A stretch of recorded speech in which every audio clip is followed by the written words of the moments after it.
नमस्कार दोस्तों। आज जो कहानी मैं आपको सुनाने जा रहा हूँ वो कोई फिल्म की स्क्रिप्ट नहीं है, न ही किसी किताब से ली गई कहानी है, बल्कि ये एक ऐसी घटना है जो उत्तर प्रदेश के एक छोटे से कस्बे नारायणीपुर में वाकई घटी थी। और आज भी वहाँ के लोग इस घटना का नाम सुनते ही अपना मुंह फेर लेते हैं, क्योंकि उन्हें डर है कि यहाँ इस बारे में ज्यादा बोलने से वो चीज फिर से जाग न जाए। नारायणीपुर बाहर से देखने में एक बिल्कुल आम सा कस्बा है। संस्कारी गलियां, पुराने मकान और शाम ढलते ही बंद हो जाने वाली दुकानें।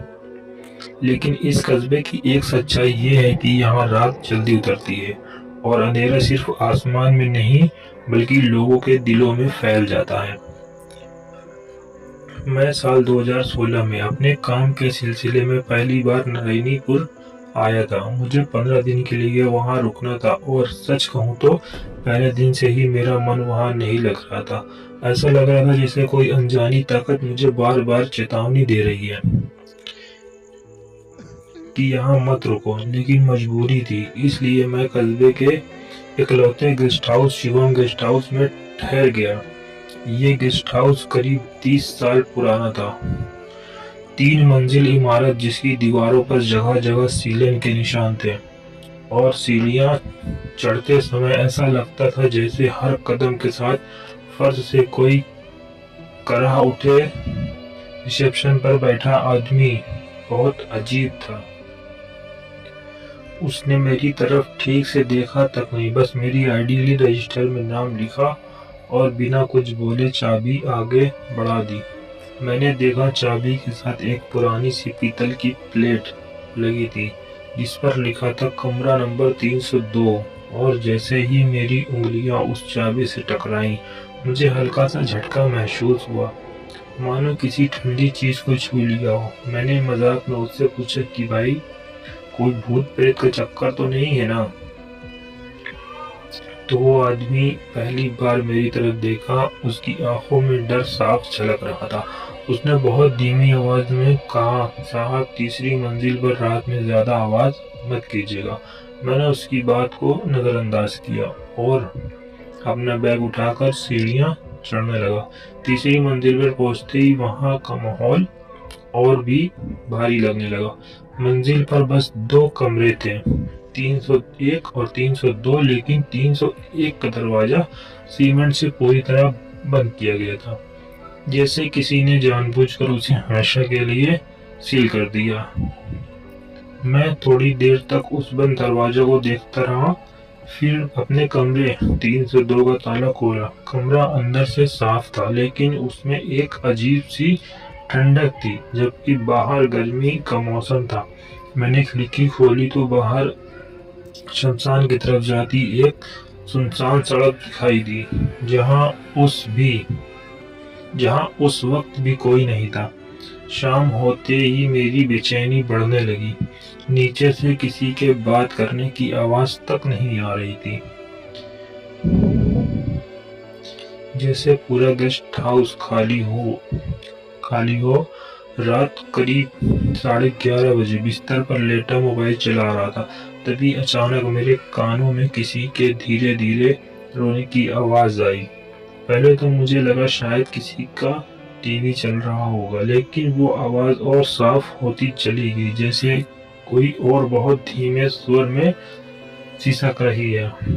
मैंने उठकर दरवाजा खोला, पूरी गैलरी खाली थी, कोई नहीं था। तभी घड़ी पर नजर गई, समय था ठीक 11:47। उस पल दरवाजे पर 3 जोरदार खटखटाहट हुई, ठक ठक ठक। मेरे हाथ कांपने लगे। मैंने दरवाजा खोला, लेकिन बाहर कोई नहीं था। सीढ़ियां से लेकर नीचे तक सन्नाटा पसरा था। मैंने दरवाजा बंद किया और जैसे ही पीछे मुड़ा, बाथरूम के अंदर से एक चलने की आवाज आने लगी। ऐसा लग रहा था जैसे कोई नंगे पांव फर्श पर घूम रहा हो। शरीर में झंझनाहट दौड़ गई।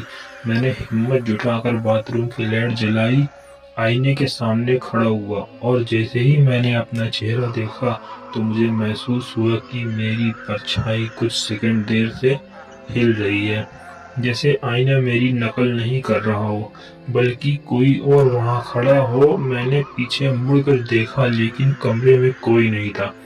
तभी अचानक मेरे कान के पास किसी ने बहुत धीमी आवाज में कहा, क्या तुम भी मुझे छोड़ दोगे?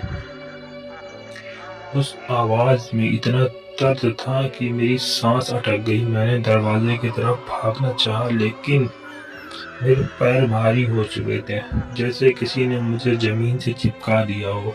लाइट झपकने लगी और आईने में मुझे एक चेहरा दिखाई दिया, सफेद साड़ी में एक औरत जिसने बाल चेहरे पर बिखरे थे और आंखें सीधी मेरी तरफ देख रही थी।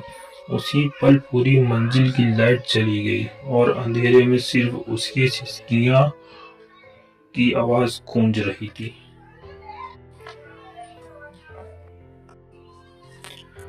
अंधेरा इतना घना था कि मुझे अपनी ही सांसें की आवाज सुनाई दे रही थी। बाथरूम से आती सिसकियां अब रोने में बदल चुकी थी। ऐसा लग रहा था जैसे कोई औरत अंदर बैठकर दिल खोलकर रो रही हो और हर सिसकी के साथ कमरे में हवा और ठंडी होती जा रही थी।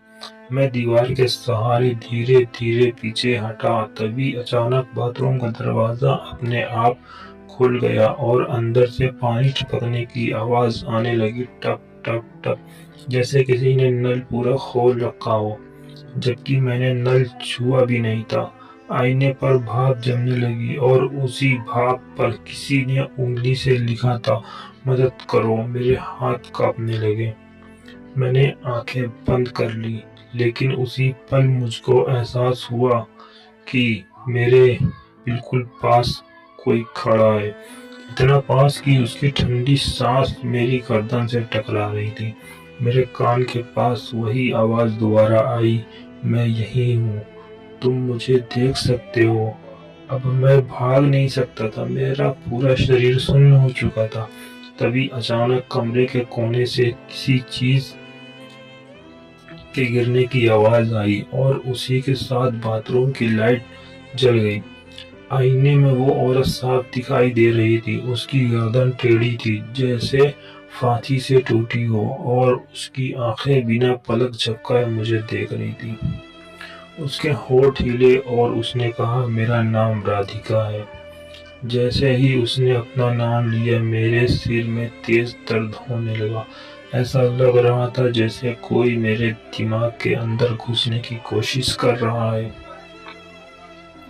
चिल्लाना चाहता था लेकिन आवाज बाहर नहीं निकल रही थी। तभी मुझे नीचे रिसेप्शन वाले आदमी की बात याद आई कि रात में अगर कुछ सुनाई दे तो दरवाजा मत खोलना, लेकिन अब बहुत देर हो चुकी थी। राधिका धीरे धीरे मेरी तरफ बढ़ने लगी और हर कदम के साथ कमरे की दीवारों पर दरारें पड़ने लगी।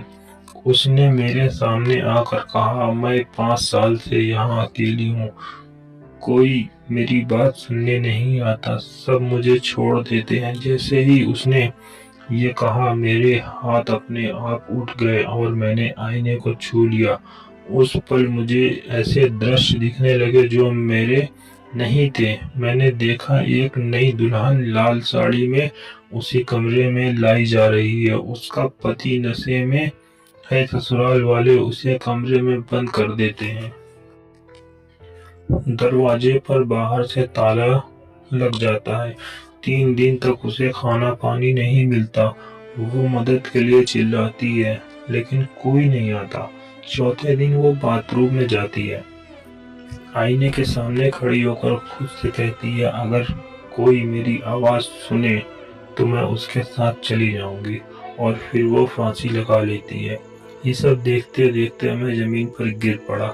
मेरी नाक से खून बहने लगा। तभी अचानक सब शांत हो गया। लाइट वापस आ गई और राधिका गायब थी, जैसे कुछ हुआ ही नहीं हो। लेकिन कमरे में अब भी ठंडक थी और आईने पर लिखा था, कल रात फिर मिलेंगे। मैं पूरी रात सो नहीं पाया, बस दीवार से टिक कर बैठा रहा। थोड़ी देर में किसी के चलने की आवाज आती, कभी छत से, कभी दीवार के अंदर से, कभी बाथरूम से। सुबह करीब 5 बजे अजान की आवाज आई तो मुझे थोड़ी राहत मिली। जैसे ही सूरज की पहली किरण कमरे में आई, बाथरूम का दरवाजा जोर से बंद हो गया और सब कुछ सामान्य लगने लगा। मैं कांपते हुए नीचे रिसेप्शन पहुंचा।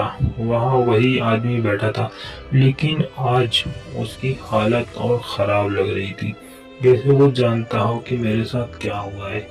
मैंने उससे कहा, अब मुझे सब सच सच बताना। तब उसने गहरी सांस ली और बोला, साहब, आप पहले इंसान हैं जो एक रात कमरा 302 में रहकर नीचे तक आ पाए, क्योंकि जो लोग भी उस आवाज का जवाब दे देते हैं वो या तो पागल हो जाते हैं या फिर हमेशा के लिए गायब हो जाते हैं।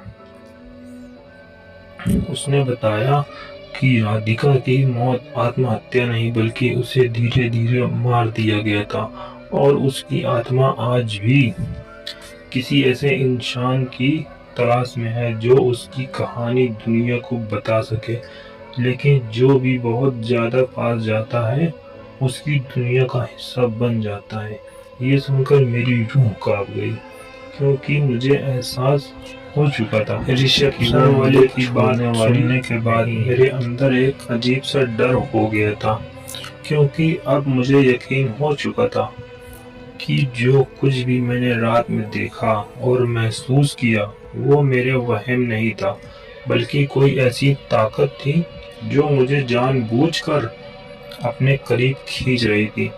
मैंने उस आदमी से साफ शब्दों में कहा कि मैं आज ही ये जगह छोड़ दूंगा, लेकिन वो आदमी अचानक घबरा गया और बोला, साहब, अगर आप आज गए तो वो और ज्यादा नाराज हो जाएगी, क्योंकि जो उसकी कहानी जान लेता है उसे आधे रास्ते में छोड़ने की इजाजत नहीं होती। उसकी ये बात सुनकर मेरे हाथ ठंडे पड़ गए और फिर उसने बताया कि पिछले 5 सालों में 7 लोग ऐसे आए जो कमरा नंबर 302 में रुके और सबसे अगली सुबह यही कहा कि वो अब यहाँ नहीं रहेंगे। लेकिन उन 7 में से सिर्फ 2 ही लोग जिंदा वापस जा पाए और दोनों आज भी मानसिक अस्पताल में हैं। ये सुनकर मैंने फैसला किया कि चाहे जो हो, आज की रात भी मुझे वहीं रहना होगा, ताकि इस डर का अंत हो सके। शाम होते ही पूरे गेस्ट हाउस में एक अजीब सी बेचैनी फैल गई,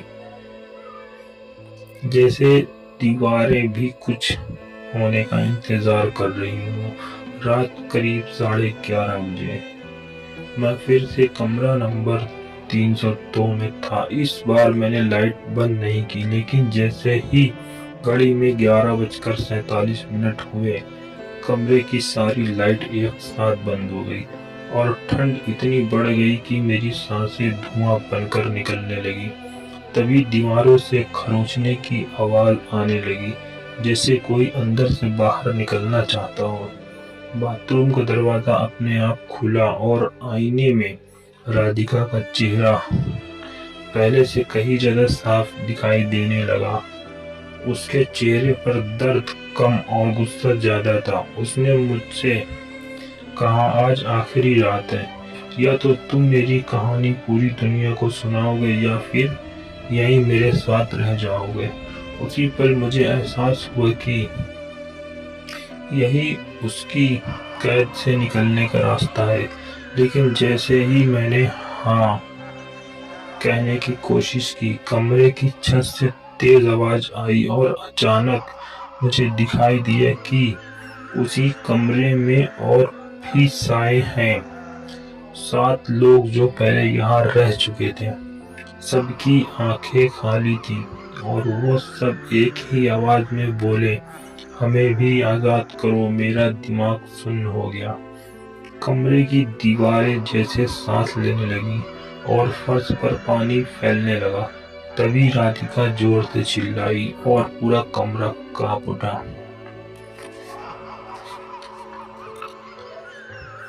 फिर राधिका बोली कि ये सब मेरे साथ धोखा करने वाले हैं और आज ये सब यहीं रहेंगे। अचानक उसके चेहरे से नकाब उतर गया और उसकी असली शक्ल सामने आई। जली हुई त्वचा, टूटी गर्दन और मुंह से निकलती काली तरल चीज। मैं पीछे हट गया और मेरी पीठ आईने से टकरा गई। उसी पर आईना टूट गया और उसके टुकड़ों में मुझे अपना चेहरा नहीं बल्कि उसका चेहरा दिखने लगा, जैसे वो मेरे अंदर आ चुकी हो और मेरे मुंह से अपने आप अजीब भाषा में शब्द निकलने लगे। नीचे रिसेप्शन से आदमी की चीख सुनाई दी और फिर सब शांत हो गया। मुझे याद है आखिरी बार मैंने घड़ी देखी थी, समय था 11:47, लेकिन तारीख बदल चुकी थी। सब कुछ, मेरी आंख खुली तो मैं अस्पताल में था। डॉक्टर कह रहे थे कि मुझे तेज बुखार और सदमे की हालत में सड़क पर पाया गया था। शिवम गेस्ट हाउस अब बंद हो चुका है और लोग कहते हैं कि उस इमारत को सील कर दिया गया है, लेकिन आज भी नरैनीपुर के लोग दावा करते हैं कि रात 11:47 पर वहां तीसरी मंजिल की खिड़की से रोशनी दिखाई देती है और कोई बहुत धीमी आवाज में किसी का नाम लेकर पूछता है कि क्या तुम मेरी कहानी सुनाओगे। और अगर आज इस कहानी को सुनते वक्त तुम्हें भी लगे कि कोई तुम्हारे पीछे खड़ा है या कोई तुम्हारा नाम फुसफुसा रहा है, तो याद रखना, हो सकता है वो राधिका हो, क्योंकि उसकी कहानी आज भी पूरी तरह खत्म नहीं हुई। अगर आपको ये टाइम गेट स्टोरीज पसंद आ रही हैं, तो चैनल को सब्सक्राइब करना मत भूलिए, वीडियो को लाइक करिए और कमेंट में बताइए कि आप कौन सी कहानी सुनना चाहते हैं। आपके प्यार से ही मिलती है मुझे ऐसी अमेजिंग स्टोरीज लाने की एनर्जी। तैयार हैं समय की यात्रा के लिए?